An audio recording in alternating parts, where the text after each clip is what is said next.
ഇന്ന് ഗുരുവായൂർ ഏകദേശി ബാലാമണി നന്ദനത്തിൽ പറഞ്ഞ പോലെ ലോകത്തുള്ള സകലമാന പെണ്ണുങ്ങളും ആ തിരുമുഖം കാണാൻ നിൽക്കുമ്പോൾ എനിക്കിവിടെ അമ്പലത്തിലൊന്നും പോകാൻ കഴിഞ്ഞില്ല കേട്ടോ. ഇന്ന് രാവിലെ ആയിരുന്നു ഏട്ടൻ്റെ ഡ്യൂട്ടി ഉണ്ടായിരുന്നത്. അപ്പോൾ 6:30 ആകുമ്പോഴത്തേക്ക് ഏട്ടന് ചായയൊക്കെ കൊണ്ട് പോകണം.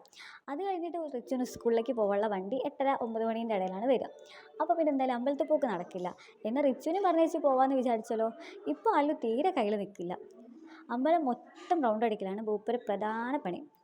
അപ്പോൾ എന്തായാലും അമ്പലത്തിൽ പോകാൻ കഴിയില്ലല്ലോ എന്നുള്ള സങ്കടത്തിൽ നമുക്ക് നേരെ അടുക്കളയിലേക്ക് പോകാം. അവിടെ പിന്നെ പോവാതിരിക്കാൻ പറ്റാത്തൊരു സ്ഥലമാണല്ലോ. ഇന്ന് എന്തായാലും ഒരിക്കലായതുകൊണ്ട് നമുക്ക് ചപ്പാത്തിയും കടലക്കറി ആയിരുന്നു കേട്ടോ രാവിലെ. കുറച്ച് ചിക്കൻ മസാലയും കുറച്ച് ഗരം മസാല ഇട്ടാൽ കടലക്കറി അതെ സംഭവം സൂപ്പറായി റെഡിയാവും. അത് കഴിഞ്ഞ് ചപ്പാത്തി പണിയാണ്. അതാണ് എനിക്ക് ഏറ്റവും ഇഷ്ടമല്ലാത്തൊരു പണി. രാവിലെ ചപ്പാത്തി ചുട്ടലിന് ആലോചിക്കുമ്പോൾ എനിക്ക് രാത്രി ഉറങ്ങാൻ പറ്റില്ല. എന്തായാലും വേണ്ടില്ല, ചപ്പാത്തി കുഴച്ച് കുഴച്ച് കുഴച്ച് ഉണ്ടയാക്കിയിട്ട് അവിടെ വെച്ചിട്ടുണ്ട്. അതവിടെ ബോളാക്കി കിടക്കണ കാണുമ്പോൾ സമാധാനം, ഇനി അത് ചുട്ടാൽ മതിയല്ലോ എന്നുള്ളൊരു ആശ്വാസത്തിലെത്തും. അപ്പോൾ എന്തായാലും ഏട്ടൻ പോകുമ്പോഴത്തേക്ക് ചായയും കറിയൊക്കെ റെഡി ആയിട്ടുണ്ട്. അതിനുള്ള നമുക്കൊരു സ്ട്രോങ് ആയിട്ട് ചായ കുടിക്കാം. സ്ട്രോങ് കുറവാട്ടോ. എനിക്കെന്തായാലും സ്ട്രോങ്ങുള്ള ചായയോട് അത്രയും താല്പര്യമില്ല. എനിക്കിങ്ങനെ നല്ല പാലിൻ്റെ ചായ ഇങ്ങനെ അറിഞ്ഞുകൊണ്ട് കുടിക്കണം, അതാണ് എനിക്കിഷ്ടം. അങ്ങനെ ഏകദേശം ചൂടോടെ ചായയൊക്കെ കുടിച്ച് കഴിയുമ്പോഴത്തേക്ക് ചായയൊക്കെ ഇവിടെ റെഡി ആയിട്ടുണ്ട്. ഇനി ഏട്ടന് പോകാനുള്ള നേരമായി. അപ്പോൾ ഏട്ടനുള്ള ബ്രേക്ക്ഫാസ്റ്റ് നമ്മൾ പാത്രത്തിലാക്കിയിട്ട് അവിടെ കൊണ്ടുവച്ചിട്ടുണ്ട്. ഇനി ഏട്ടൻ പോയിട്ടാണ് ബാക്കി പണി. ഇപ്പോഴേ വിളിക്കാൻ തുടങ്ങിയാൽ റിച്ചു ഒരു 7:30 ആകുമ്പോഴത്തേക്ക് എണീക്കത്തുള്ളൂ. കാരണം വിളിച്ച് 1 മണിക്കൂർ കഴിഞ്ഞാലേ ബോസ് ബെഡിൽ നിന്ന് എണീക്കുള്ളൂ. പിന്നെ എൻ്റെ വായിൽ നിന്ന് നല്ലോണം കേട്ടാൽ ഓടി നടന്ന് ബ്രഷ് ചെയ്യലും കുളിക്കലൊക്കെ ചടപടയെന്ന് കഴിയണം.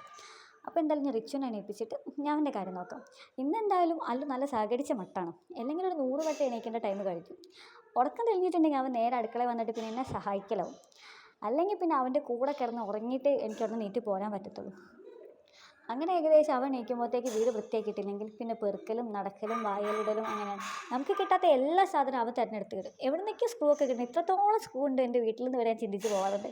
കാരണം പലപ്പോഴായിട്ട് കാണാതെ പോയത് അവനായിട്ട് തിരഞ്ഞു പിടിച്ച് കൊണ്ടുത്തരും.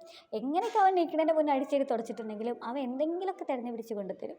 എൻ്റെയൊക്കെ കമ്മൽ പോയിട്ടുണ്ടെങ്കിൽ അവനോട് ചോദിച്ചാൽ മതി, അത് എവിടെ നിന്നൊക്കെ എടുത്തുകൊണ്ട് വന്നത് അവിടെ തന്നെ അറിയില്ല. അങ്ങനത്തെയാണ്. ഇന്നെന്തായാലും റിച്ചുവിൻ്റെ ബ്രേക്ക്ഫാസ്റ്റൊക്കെ വേഗം കഴിച്ച് കഴിഞ്ഞു. ഇന്ന് എക്സാമും ഡിക്റ്റേഷനും ഉള്ളതുകൊണ്ട് പിന്നെ അത് നോക്കേണ്ട തിരക്കിലായിരുന്നു. അങ്ങനെ അവനെ സ്കൂളിൽ പറഞ്ഞയച്ചിട്ട് കുറച്ച് നേരം ഇരിക്കാമെന്ന് വിചാരിച്ച് വന്നപ്പോഴാണ് അകത്തുനിന്ന് അമ്മയെന്നുള്ളൊരു വിളി കേട്ടത്. അപ്പോൾ എന്തായാലും എൻ്റെ അടുത്ത വലിയ പണി എണീറ്റിട്ടുണ്ട്. അപ്പോൾ ഇനി എന്തായാലും ഒരു ഉച്ചയ്ക്ക് 2 മണി വരെ ഞങ്ങൾക്കിതേ ഫുള്ള് ഓട്ടമായിരിക്കും, കരച്ചിലായിരിക്കും. അപ്പോൾ എന്തായാലും പിന്നെ കാണാം. ബൈ.